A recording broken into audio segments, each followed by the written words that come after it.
네, 안녕하셨습니까? 김선생의 문화예술 이야기를 진행하는 강사 김효입니다. 오늘 이 시간에는 독도에 대한 이야기를 좀 해보려고 합니다.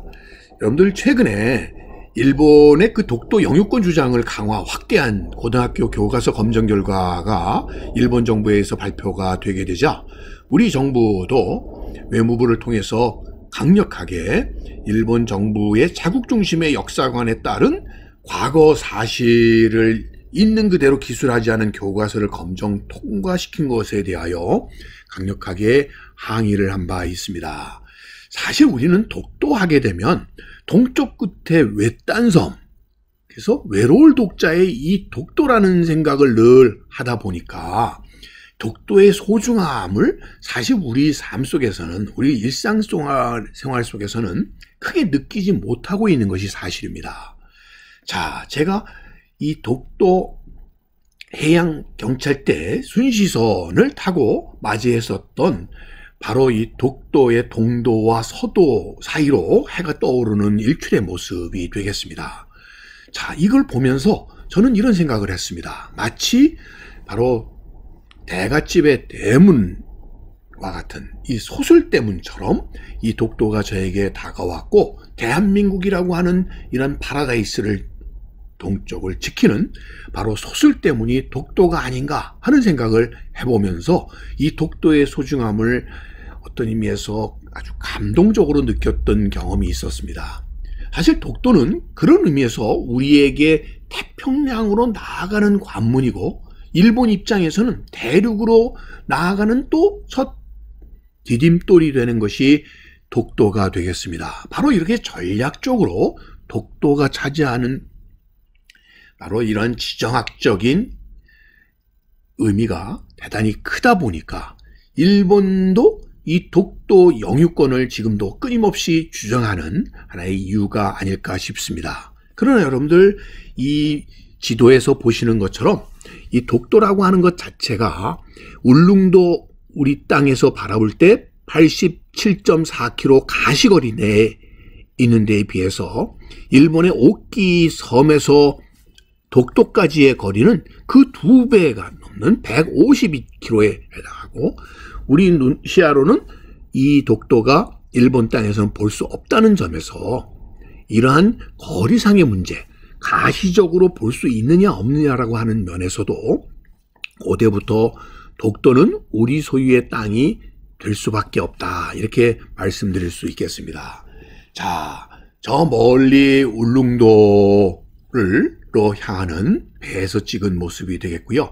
이제 배에서 울릉도에서 다시 출발을 해서 바로 독도를 향하게 되었을 때 만났던 이 독도의 감격스러움이라는 것은 대한민국 국민이라면 누구나 느껴봤을 만한 그런 감격이 아닐까 싶습니다. 사실 우리의 역사라고 하는 것 자체가 대륙 중심의 이 반도 국가로서 대륙 지향의 역사만을 거듭해오다 보니까 이 태평양으로 나아가는 이런 대양으로 나아가는 이런 역사가 이루어지게 된 것이 그렇게 짧다 보니까 이 독도의 소중함을 그동안은 우리 역사에서 크게 다루지 못했던 것이, 결국 주인이 주인 노릇을 제대로 하지 않았었던 것이 오늘날 일본이 독도에 대한 영유권 주장을 하는 빌미가 되지 않았을까 하는 생각을 해보게 되는 것이죠. 자, 괭이갈매기의 고향이라고 불리우는 이 독도를 제가 방문해서 찍었었던 사진들을 함께 나눠보도록 하겠습니다. 자, 짝짓기가 한참이던 이 괭이갈매기의 모습들. 자, 실제로 독도가 우리가 생각하기에는 굉장히 작은 섬일 것 같지만 알고 보면 이것이 수심 2000m에서부터 솟아오른 바로 화산 지형이기 때문에 이 화산 지형이어서 이 바다 위로 떠오른 섬들은 그렇게 크지 않다고 하더라도 실제로 이 독도가 차지하고 있는 영토는 대단히 큰 면적이라고 이렇게 이해를 하시면 되겠습니다. 자, 코끼리 바위 등 각 바위들마다 기기절묘한 이런 모습들을 가져서 나름의 이름들이 다 붙여져 있는, 자, 독도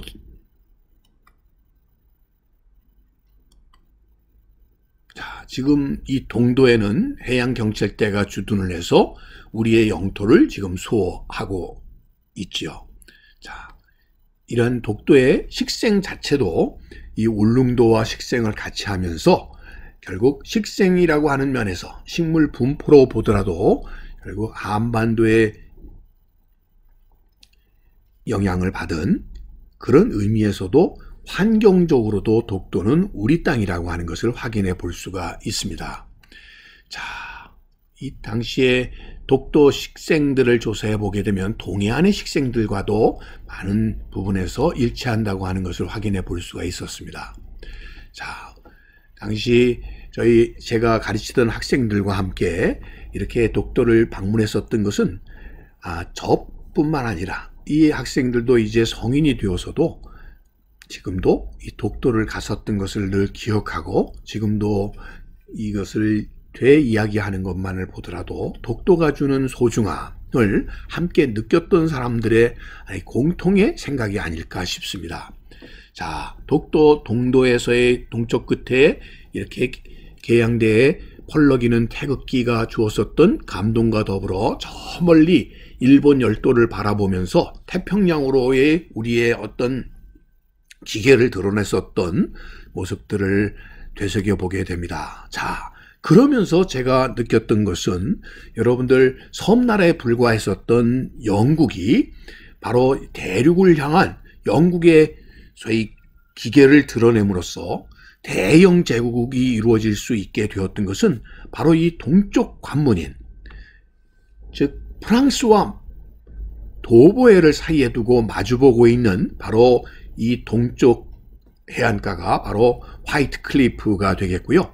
바로 이 화이트 클리프의 이스트보는 그런 의미에서 영국이 대륙을 향한 하나의 관문, 수술 때문에 역할을 했던 것이죠. 자, 여러분들 유럽의 서쪽 끝이라고 불리우는 바로 포르투갈의 까보다 로카, 이 로카 곳은 포르투갈인들이 대항해 시대를 열게 하는 그런 대항해 시대를 꿈꾼 에덴 동산과 같은 것이 바로 지금 사진에서 보시고 있는 까보다 로카가 되겠습니다. 자, 아일랜드인들이 신대륙을 향했던 그런 희망의 출발점이 되었던 것은 바로 클리프 모어였죠. 자, 골웨이에 있는 이 모어 절벽, 또 여러분들 북아일랜드에 있는 자이언트 코즈웨이,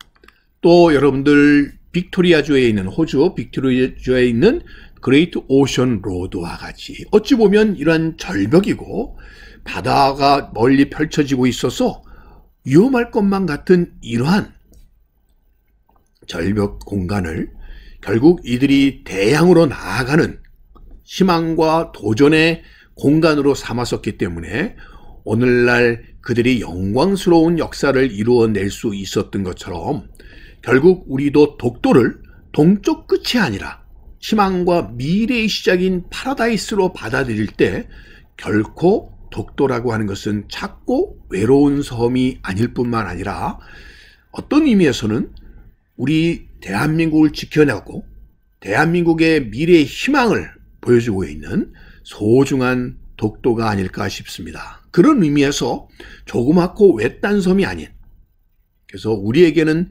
정말 위대한, 그래서 저는 이 독도 앞에 더 그레이트를 붙여주고 싶습니다.